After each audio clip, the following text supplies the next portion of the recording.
First of all, I want to thank everybody for accepting our invitation to come and take part in this event, which is I think, very important for me personally.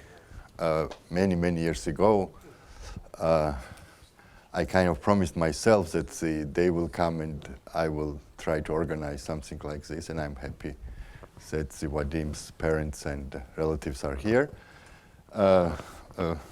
I say a few words just today about Dima, who was a very close friend of mine. I spent best years of my life in close friendship with Dima, let's say from age 20 to age 26 or something. And I remember last time I discussed with him was when Marina and Anya and Dima came to St. Petersburg after their holiday in Estonia, and my son was born, and Dima drove us from the hospital to home, and it was a very good time. I also had many interesting discussions during that August of 1987, and so I'm happy that eventually this event take place and we can remember him.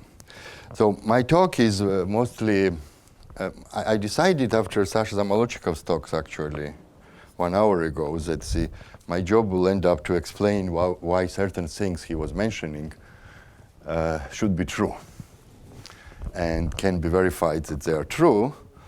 So I will kind of build my talk in this spirit. First of all, I have to give some setup of, let's say, supersymmetry side.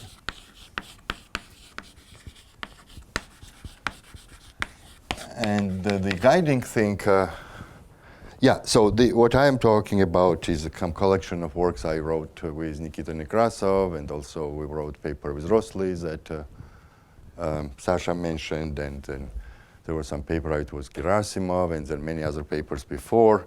So eventually it ended up to a certain statement I will formulate. So the good way to think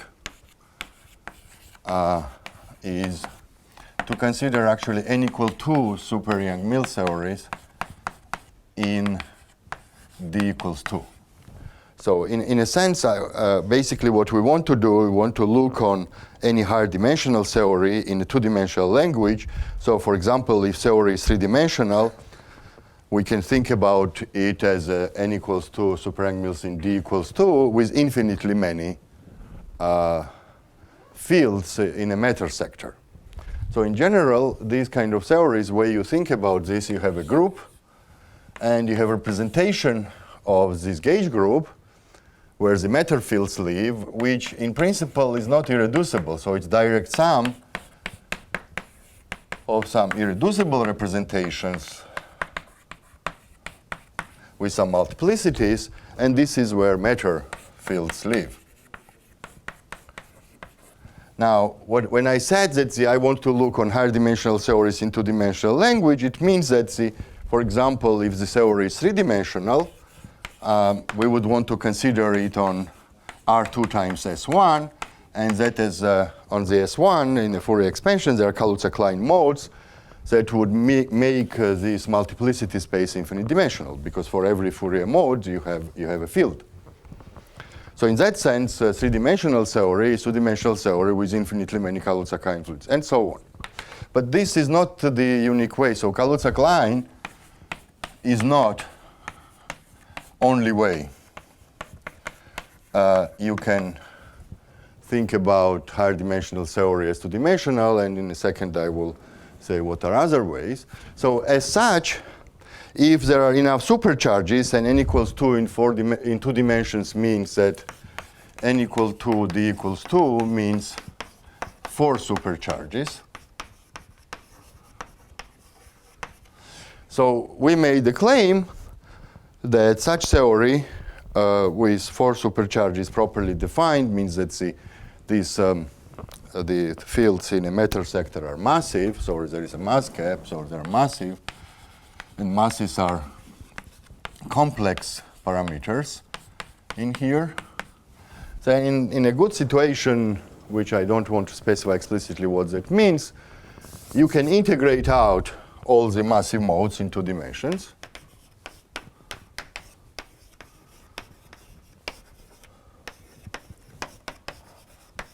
Matter sector, which is massive.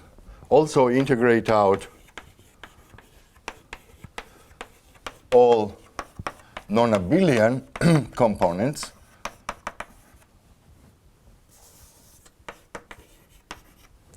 of the fields that you have after left.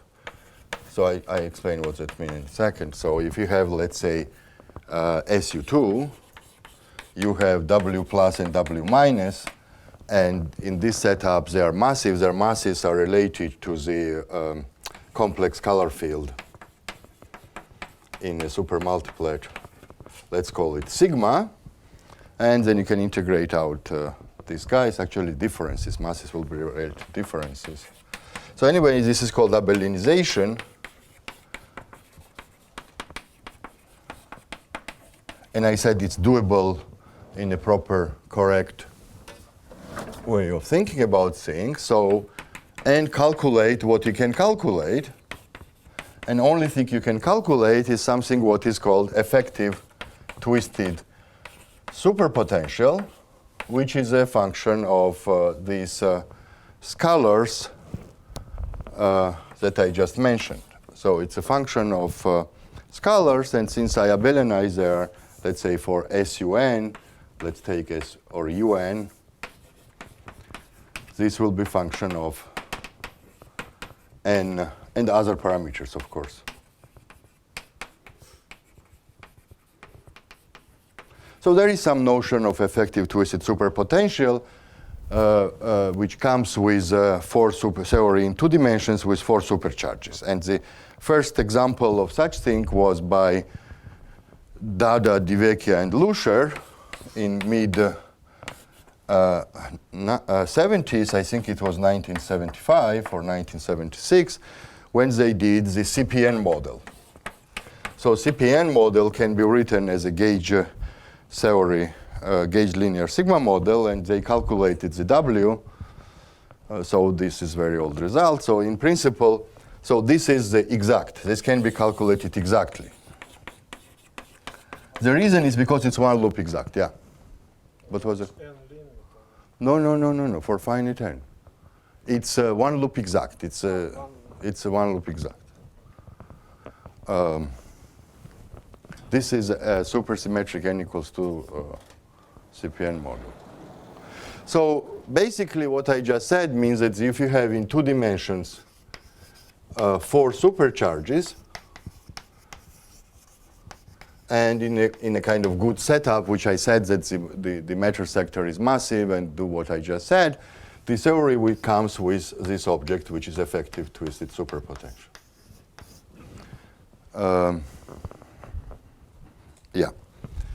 So now I want to talk about, on the other side, on some integrable systems. So let me say here also about the vacua. So vacua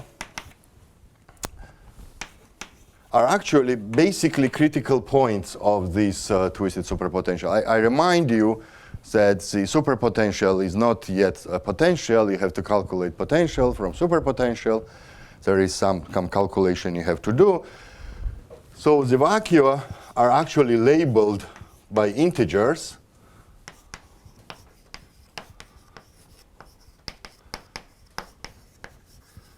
And it's an integer set. Let's say if it was UN, then I will have n1 and n set of integers. And the reason for that is that these integers are dual to the fluxes of the abelian field strengths.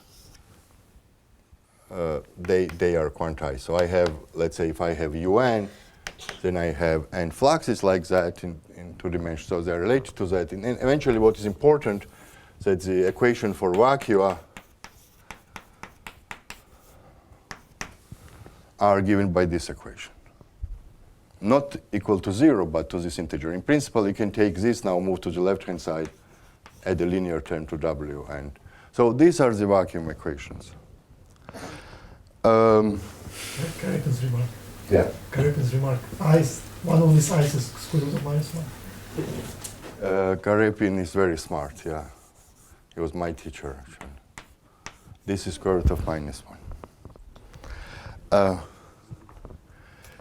There also in these kind of theories, in n equals 2, in theories for supercharges, there are other things which are called chiral ring operators. These are very special operators.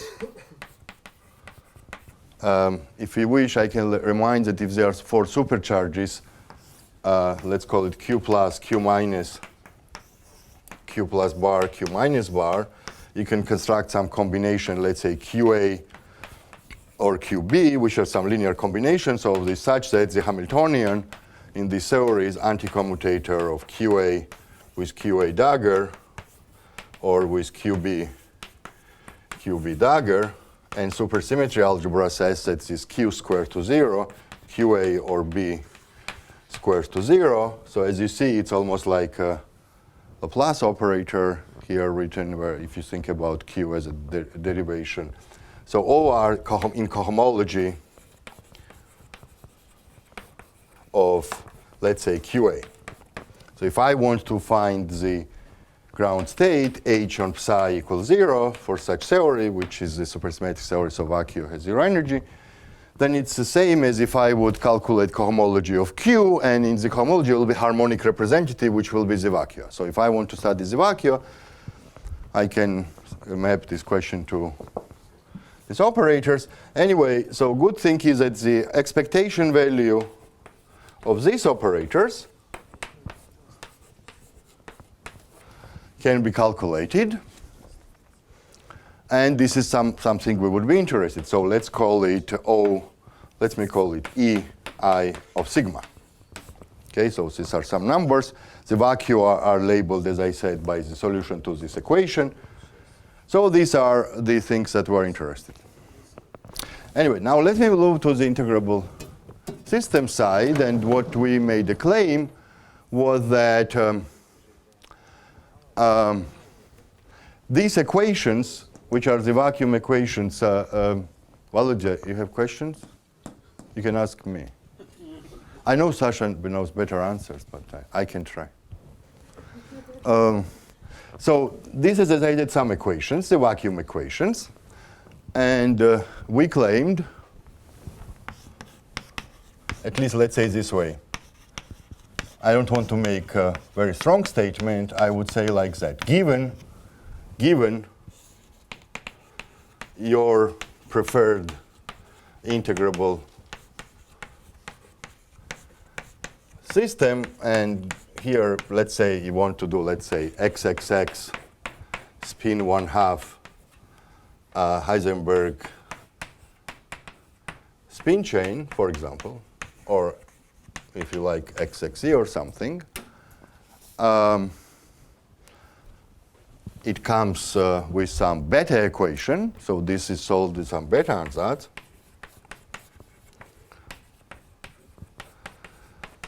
And we claimed that there is a supersymmetric theory from the class I described above. So I have to give you a group, representations, the parameters, and so on. When this equation for that theory will coincide with a beta equation for this integrable system, for which all examples I know, there is a potential to this equation. And solution to the beta equation is labeled again by set of integers, where here now n would be related to the number of flipped spins or the particle sector, number of particles. Thinking about number of particles that spins up and down, how many spins you flip and so on. No. So this equation, beta equation, can be written in terms of rapidities, and this has been written like that by people who are experts of this, again in this form. So claim was that we made that there are two things coincide. The first one, given such integrable system you like, so if you give me xxz or xyz or anything I know, Hubbard model and so on, I can find the n equal 2 theory where this equation, where W effective of sigma will absolutely coincide with Y, where identification is basically sigma equals lambda. And second, those vacuum expectation values, which again are calculated as on the solutions of this equation, will be, for this system, energies of beta eigenstates. Now I call it lambda because sigma is same as lambda. And the third, the vacuum equation for vacua is the beta equation.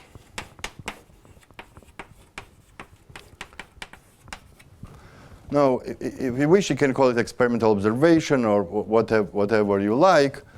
But for example, for the XXX spin 1/2, the theory on that side is a very well-known theory. It can give, so I have to give you basically representation and identify parameters.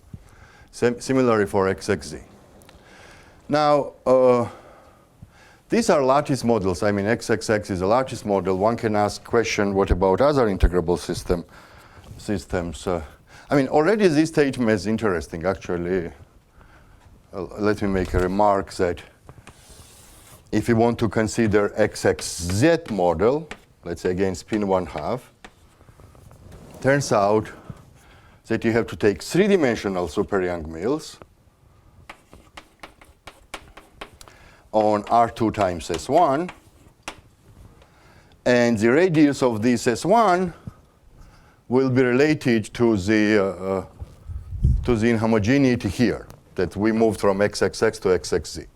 So if this equation, for example, were a rational one, this will become trigonometric, the beta equation. So this is just as an example I mentioned here. Okay, so now I move to the other topic, which is, yes? And in the Heisenberg model and other, you have infinite number of commuting integrals. You know, if you are restricted to the n-particle sector, you have n commuting integrals. Yeah. And what they correspond to on the chiral, I forgot to say that probably. The chiral ring operators form the commutative ring. So if you remember, one-to-one, as I said, the O's are the same as E's after expectation value. As an operators, OI will be identified with HI. So the commutative ring of commuting Hamiltonians here is identified with a chiral ring. There are, of course, the examples where it's an infinite dimensional, like nonlinear Schrödinger model, right? In n-particle sector, nonlinear Schrödinger model is some integrable system also, which is called, I think, Young's system. This is a famous one with delta function. And that has infinitely many Hamiltonians, and this can be mapped. Actually, that was the first example Greg Moore, Nikita, and I discovered in 1997. Yes? When you change the size of the spin chain, do you have to change the gate group? Okay, so this is a very good question. So what Denis is asking, in a spin chain, I have here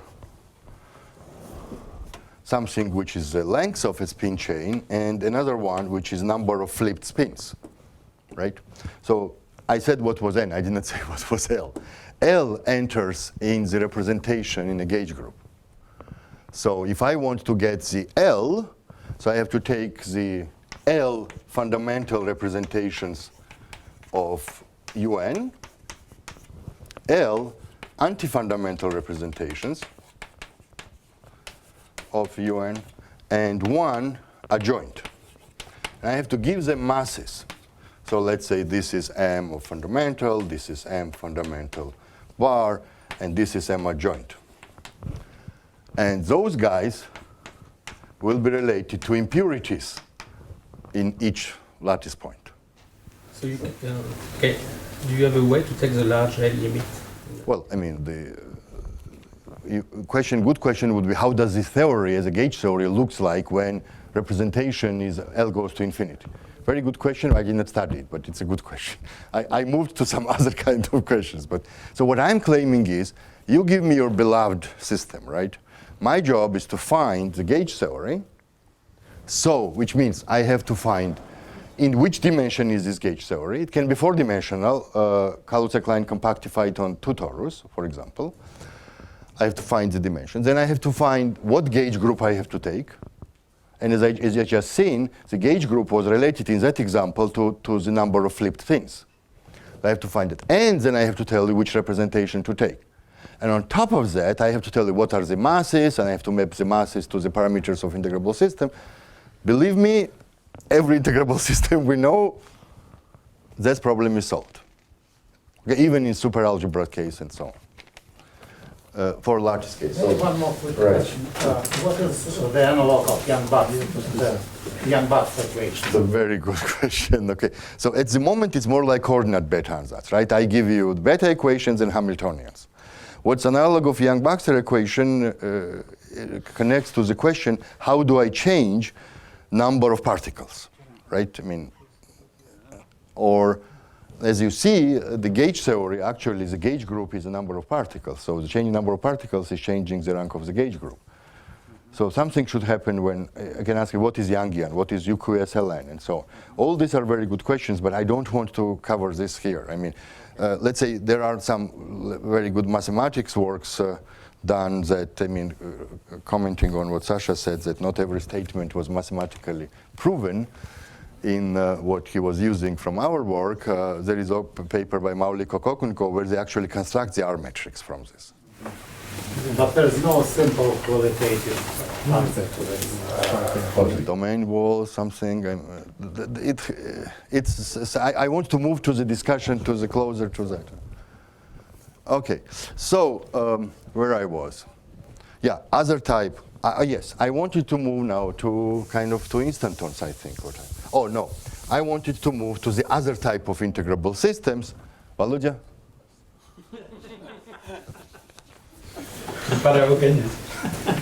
No, I want to answer his question. I am anxious, but he doesn't ask me. He asks Sasha. But do you have any new integrable system in this? Every system that I describe here is some integrable system. Now, question is, yeah, new ones. I mean, I will give you the all commuting Hamiltonians, and I will give you a beta equation. Now, question is whether you can recognize this integrable system or not.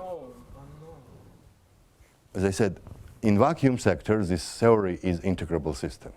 Now, question what you call quantum integrable system is I give you as many commuting Hamiltonians as the dimension of the space, and I give you the energies for those. I mean, eigenvalues. So this is a challenge question. To produce something unknown to fatigue. Impossible. Okay, now I would use the way that Dima Knizhnik would answer this question, but I don't think Volodya would like it. There are some systems that I can produce, and I don't know what name to give to it and so on. But okay, so now I want to move to the other type of integrable systems, which are called Hitchin systems. And you might get lucky, he might not know Hitchin systems. No, but I did not discover Hitchin system this way. So the point is that I want to take Zamolodchikov's approach that I know nothing. I'm just giving you something that you might get excited. For calling that. That's what you said. That's what you said yourself. Yourself, you said that. Can I continue my talk?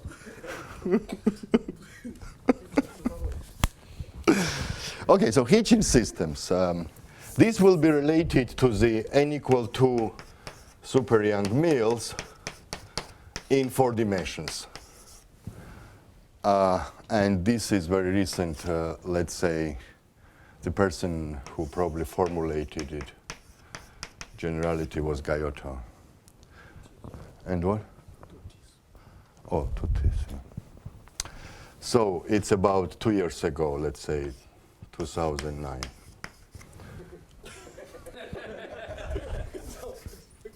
Sorry. It was definitely 2011, but it's not 2 years ago. So Hitchin did this. Let's consider Riemann surface of genus G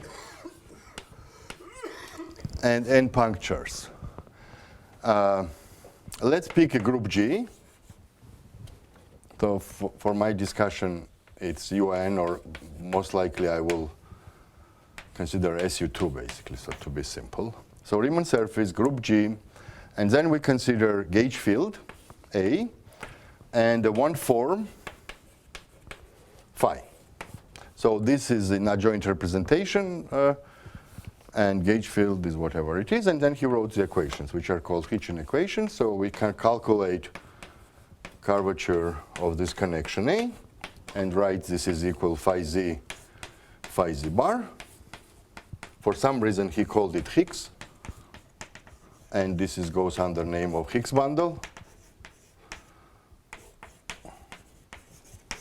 And there are two other equations. It's the nabla z of A phi z bar equals 0, and the complex conjugate nabla z bar A phi z equals 0. Now, here in the room there are people who invented instanton. So this is actually the dimensional reduction of the instanton in 4 dimensions, with a certain twist when A3 and A4 are called phi z and phi z bar. Okay, so these are the equations, and we have to divide it by the gauge transformations. So this is a finite dimensional space. Sasha? Finite dimensional space. And so if it's SU2, the dimension of this space is 2 times 3g minus 3 plus n for SU2. Okay, now I want to a little bit make situation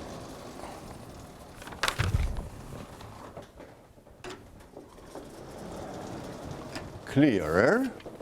I can consider another space. Just immediately I want to consider another space, which will be like this. I can consider another set of equations when f of a plus I phi, which is now, this is complexified connection. This will be, so it was SU2, this is SL2C, equals 0. This equation is a complex flat connection on the same Riemann surface and so on, and it has complex gauge transformations. I can consider gauge transformations to be complexified from the previous one, so I have to divide by complex transformations, gauge transformations. So this is another space. Now, if you look on these equations, you will immediately recognize that if you take real part of this equation, you get the equation which you cannot see. Let me. Real part of this equation is first of Hitchin equations. F z bar equals commutator. And the imaginary part of this equation is second equation plus third equation. So what is missing is their difference, right? Or maybe other way around. Maybe it's a difference and the sum is missing. But that space is divided by unitary gauge transformation, then this is divided by complex gauge transformation. Obviously, I can gauge fix here to have only unitary gauge symmetry left, so I can gauge fix the complex direction, and then I will get the other equation. So the missing equation there is a gauge fixing equation here. So these two spaces are isomorphic. So these are same spaces as the spaces.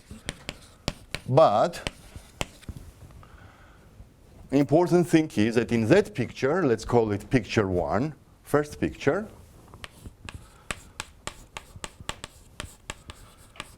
Hitchin produced commuting Hamiltonians, so functions on Z space. Yeah, first of all, Z space is symplectic, and actually it is hyperkähler. So that space is a hyperkähler manifold.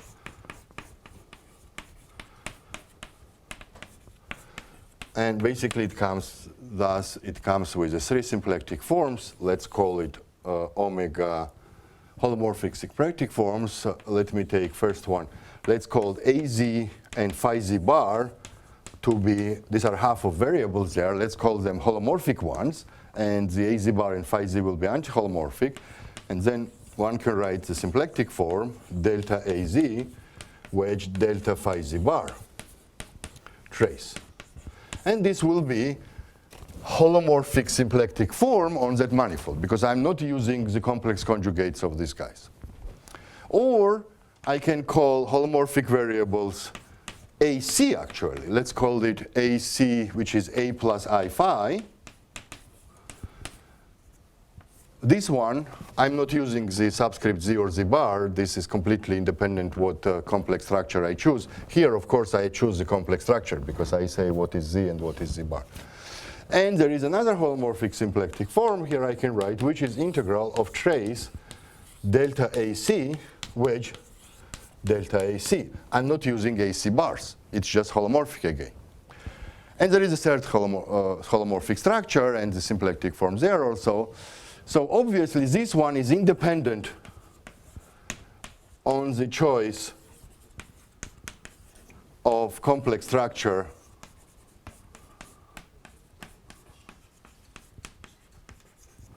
on sigma. So this is purely topological. This one depends on complex structure. So we will work now with, let's call it I, and let's call this J. So we will work in I-symplectic structure, and Hitchin claimed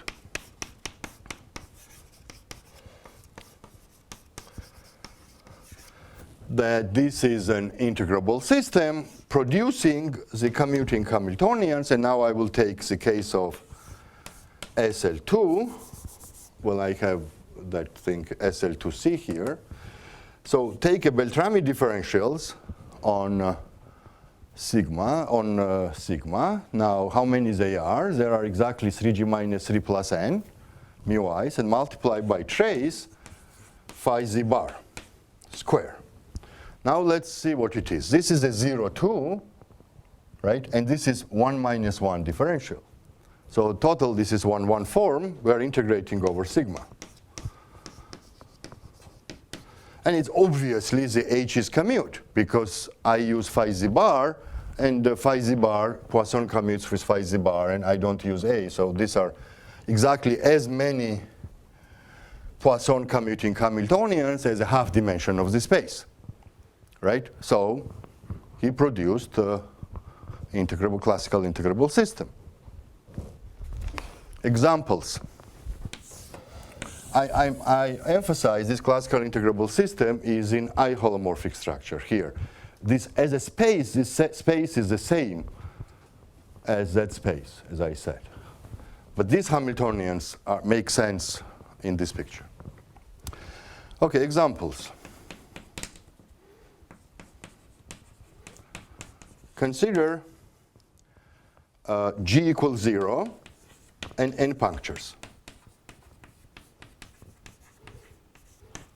So now Valuja would ask Hitchin, so did he invent a new integrable system, or this is something we already know? The answer is this is something we already know. And this is called Gaden.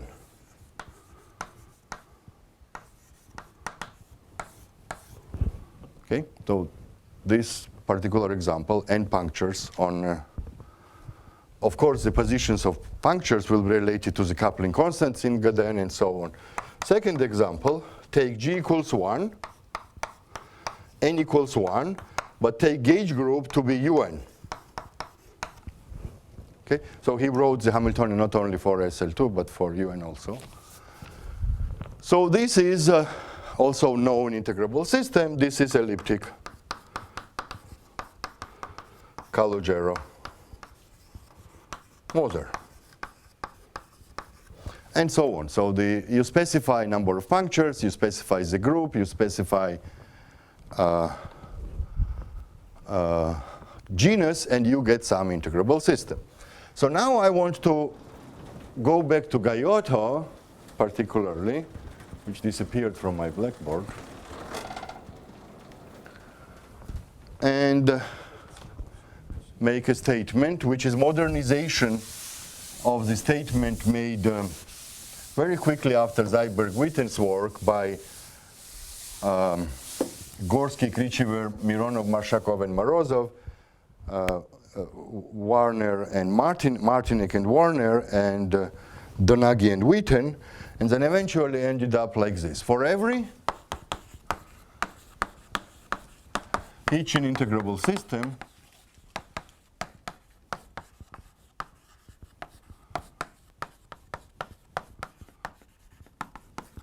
there is n equals 2 super Young Mills in 4 dimension, where geometry of vacua, or in which, what's called Seiberg-Witten prepotential and so on, is described by this classical integrable system. Now, the identification here, the best way to think about this is following. So if you have classical algebraic integrable system, you automatically have something called the prepotential. So let me describe in very, very quickly what that means. If classically you have a classical algebraic integrable system, you have a complex 2n-dimensional manifold with nowhere degenerated holomorphic to 0 form, and its projection to the base, which is sitting in Cn, with the Poisson commuting Hamiltonians with respect to this symplectic form. And there is some restriction on the fibers. Basically, fibers should be complex tori. And one can ask how to write the action variables on the base and the angle variables on the fiber. So normally, if it would be real case, like something which we study in a classical mechanics course, so if this will be real 2n-dimensional, and if fibers are compact, then there is a theorem which says that it's torus, fibers are tori, and the way we write the action angle variables is like this. Around the fibers, omega is exact, so let's write it as a d of some one form. Okay? Then we can integrate one form over the cycles in the fiber and get something which are coordinates on the base. Because we integrate it out in the fibers, we get something on the base. And it's easy to show that symplectic form omega will be dEi wedge d phi I, where phi i's are coordinates in a fiber. Okay? This is a way to construct action angle variables. Now let's do the complex case. So in a complex case, as I said, fibers are tori. So we have, and they have the polarized abelian varieties. There is some restrictions there. So we have two types of cycles on a fiber, A cycles and B cycles. So if we take theta and integrate over A cycles, we get some variables, let's call it AI. And if we take theta, which is defined over there, over B cycles, we get another variable, so let's call it AI dual. And these cycles, of course, are normalized.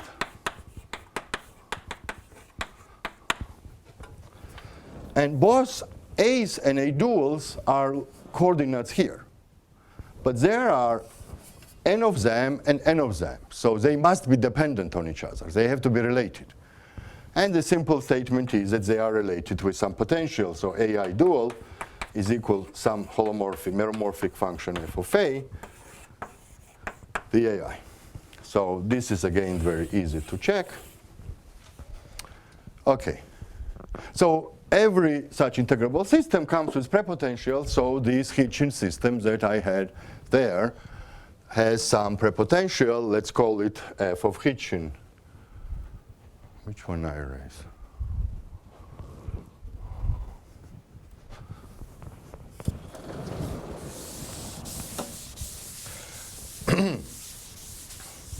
So we have prepotential in Hitchin. Of course, it's always kind of not very uniquely defined because they are defined up to action of some discrete groups, because I can have some monodromies. I want to explain concepts. So we have F for a Hitchin integrable system, because Hitchin integrable system is example of classical algebraic integrable system. And we have F in n equal to super Young Mills, which goes under Seiberg-Witten prepotential. So claim is basically they are the same. And there are, of course, identifications. You have to say, well, which Hitchin system corresponds to which super Young Mills theory. And that's a separate story. OK. So now, let's construct two-dimensional theory, two-dimensional effective theory out of these four-dimensional super-Young-Mills. I told you that one easy way to get two-dimensional effective super-Young-Mills theory out of four-dimensional is to compactify on two torus. Not dimensionally reduce, but I mean compactify. Include all Kaluza-Klein modes, sum over them, and so on. Right? And I said that doesn't matter in what representation you leave. I erase that. Doesn't matter what representation you leave. It's finite dimensional, infinite dimensional. There is a notion of effective twisted superpotential. So now, but I know that using that method, it's not straightforward actually to identify this relation, to improve this relation a little bit. So what we do is different. So now we remember instanton counting.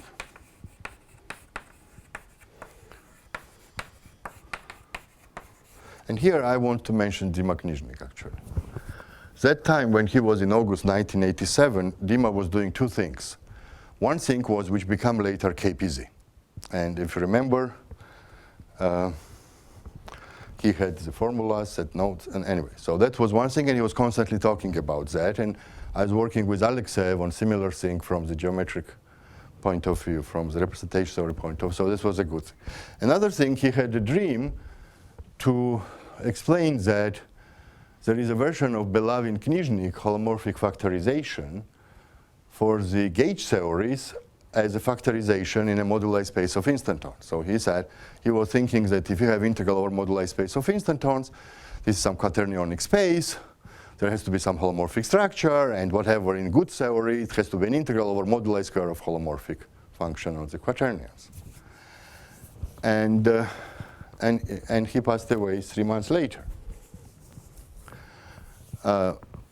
In mid-90s, I started thinking about this again, and some things happened, not exactly where Dima wanted, but I should say that the Pestun's work does contain some holomorphic factorization as an integral over Coulomb moduli, but it's not holomorphic factorization in moduli space of instantons. So it's a moduli square of the partition function of super-Young-Mills in omega background with some simple factor, but an integral is over Coulomb moduli. So Dima had some intuition which at least drove me to the question of studying integrals over moduli space of instantons, and I want to say a few words about this. So as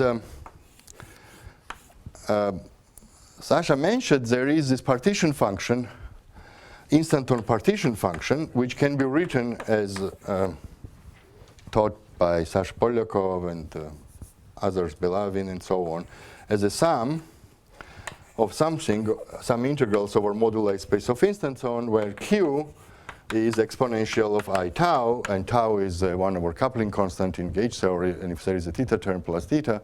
So there is some object like this, and some of Q to the power n, so on. And then you have to know what to integrate, and it depends very much on the theory, and so on. But these integrals diverge, because moduli space of instantons is non-compact space. I mean, this momentarily you start computing those integrals, they diverge. So those integrals can be regularized, and in order to regularize that and preserving the maximal symmetry and so on, you have to remember that the Lorentz group there is SO4, which is SU2 times in Euclidean space SU2 times SU2, and you can break the Lorentz group by preserving here E1 factor and here E1 factor. So basically what you do, this is, you have to think about R2 times R2, your R4, and make the integrals over moduli space of instanton not invariant, but equivariant, where for each abelian subgroup you identify equivalent parameter epsilon, epsilon2, which are complex parameters. And that's what Nikita called omega background. Because this theory now does not have a Lorentz symmetry, you break it by making and so on. So these formulas are known. In principle, after you think this way, you can write the formulas, identify fields, and that what we were working in middle 90s with Greg Moore. And eventually, when you complete this theory with a classical part and one loop part, you get the partition function, which will depend now on these two epsilons and will depend on Coulomb moduli, because we integrate out everything else, and other parameters of the theory. Now, when you have two epsilons, when you turn on two epsilons, theory actually effectively is zero-dimensional. Epsilon 1 not equal to 0, epsilon 2 not equal to 0. Theory is effectively zero-dimensional. But if one of epsilons equal to 0, let's say epsilon 2 equal to 0, you still preserve a super Poincare group in one of those, let's say, R2s. Theory here will have a super Poincare invariant. You did not break that one. It's easy to show, and on this one, for two epsilons, Nikita's work devoted in 2002, it's easy to show that now applying it to this case of epsilon 2 equal to 0, it is easy to show that we will fit in a model which I had written here. So this theory will be now two-dimensional with infinitely many massive fields. So omega background, this is a claim now, omega background for epsilon 2 equal to 0 is effectively two-dimensional super Young-Mills from the class I described in the beginning, from the class of, let's say, beginning of this talk. The now only question is remaining, can we actually say something about the effective twisted superpotential of this theory? Because I said this is in the class of the beginning, so the theories in the beginning had effective twisted superpotentials. Question is, can we say something about that effective twisted superpotential? So we can say two things actually immediately without much trouble.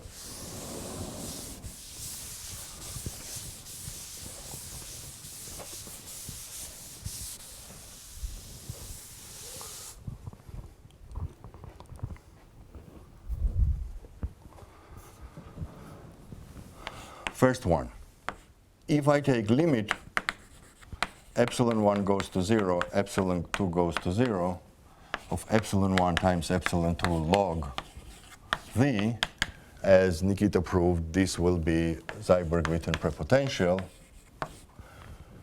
for that theory that we are talking about. So I have to start with some n equal to theory. As I said, for every Hitchin system, there is some n equal to super Young-Mills. I start with that. I put epsilon and epsilon 2. I multiply, this depends on, so this is the statement. Second thing is, now let's consider limit epsilon 2 goes to 0, epsilon 2 log z, and call this w, remaining epsilon, epsilon 1 equals epsilon, and all the a's, and other parameters I can have. So this is some function. And claim is that this is effective twisted superpotential for that, let's say, unknown two-dimensional super Young-Mills, which we get with this alternative way, alternative to Kaluza-Klein way of producing two-dimensional theory out of four-dimensional theory.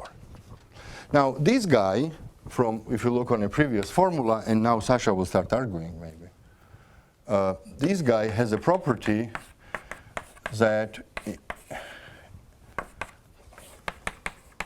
it has, as a residue of the single pole, Seiberg-Witten prepotential. Because if you look where I described it, it has to be like that, and then there are corrections. What? It is after multiplication. Right. If you multiply, you have to take log, right? Log I call w. If you multiply this by epsilon 1 and take the limit, you will get here. Is this clear? How complicated epsilon. So now, this one depends on one epsilon, remaining epsilon, right? So let's multiply by z epsilon this W effective. And take limit epsilon goes to 0. This is the same as limit epsilon 1 goes to 0, epsilon 2 goes to 0 of epsilon 1 times epsilon 2 log z. Okay, so this has to be f. So now assuming that it has expansion in Laurent series, then the first term will be finite, and then will be O of epsilon, and so on. Okay? Now, let's now look what are these equations in current setup. So this is very motivational what I'm saying. Of course, everything has been checked and proved and so on. So W effective dAI will be, in this case, 1 over epsilon df dA plus corrections. And this, our formula says, has to be 2 pi square root of minus 1 integers. So the vacuum in this n equal to super Young-Mills that I produced with the alternative way of reducing to 2 dimensions, alternative to Kaluza-Klein, in the lowest order have a form df dAI equals 2 pi square root of minus 1 epsilon times ni. Right? And then the corrections. I just took this epsilon to the right-hand side, so I get df dAI equals 2 pi. So this is like Bohr-Sommerfeld approximation if we think about quantizing our classical integrable system, right? So it hints that the now way we should think is that this remaining epsilon actually is a Planck constant. Right, so let me say a few words about this. So about this instant partition function, lots of things are known right now. So there was a formula we wrote long ago with Greg Moore for particular cases, and then with Losev as an integrals. Then there is a formula combinatorial that Nikita defined it in terms of partitions. Then there is there are theorems that this actually can be summed up, and there is a radius of convergence for this, and there are lots of good theorems about this. So this object is well known. What I'm saying, I'm assuming now that everything is good there, and I want to now utilize it in this problem. So let's not discuss whether that thing is good or not. It is good. They said there are integral formulas, there are formulas, combinatorial formulas, there are exact formulas, and there are many, many things about that. Okay, so now what I want to say. Yeah. So there is a hint now that epsilon should be considered as h bar, complexified. This is a hint from this formula. The W effective tilde, epsilon a, and so on, should be considered as Yang-Yang function for quantized Hitchin system.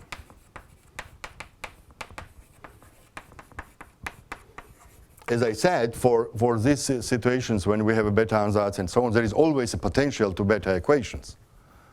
So, and then of course the derivatives of W effective with respect to some proper parameters should be this chiral ring operator. So there is entire machinery that can one continue, right? So now we come to the point where what we want to do is clear to us, and now we have to prove that this is correct.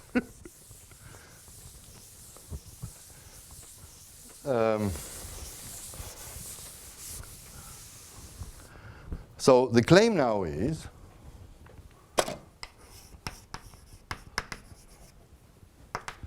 quantized Hitchin, which means the spectrum of commuting of Hitchin Hamiltonians quantized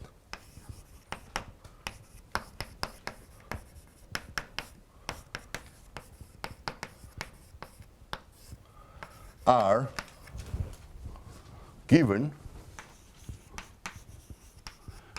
by expectation values of O's in whatever I said there, epsilon 2 equals 0, epsilon 1 equals epsilon, n equal 2 super Young-Mills in 4D. So now I take n equals 4 super Young-Mills, n equals 2 super Young-Mills in 4D. I know explicit procedure how to construct this W effective.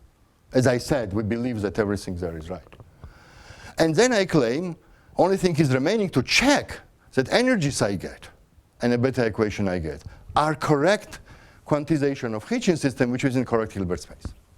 And this has been checked explicitly for many examples, including sphere with n-marked points, which is Godin,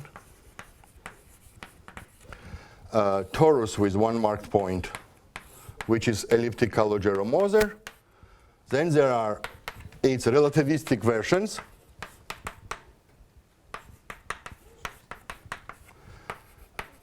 And there are its quivers, quiver gauge groups, and many examples. What I mean explicit check, I mean honest, to be honest, what explicit check means that these integrals, well, I erased it. Explicit check means that I can always consider the expansion of answers for energies in integrable system in terms of this parameter Q, which I identify with the gauge theory, and I can check term by term. And they coincide to very large order. So my time is up, and thank you very much. There were questions during the talk, so just one question. You seem to have no, on the integrable system side, you seem to have no trace of the fermions of the super.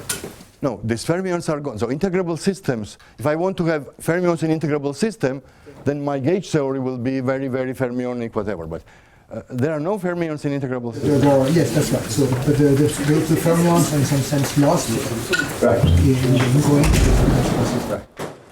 Well, you see, Werner Nahm likes to say that now I finally understand why there are these integrable systems, because they are basically vacuum sector of supersymmetric systems, and those I understand. What? Maybe better say, now I understand why there are supersymmetric systems. That would be your statement. So Werner doesn't understand integrable one, but understands supersymmetric one, and you understand the supersymmetric. Yeah, you already said, I understand nothing. No, you said it, and I just quoted you. But I know I'm not allowed to quote a person when he makes claim about himself.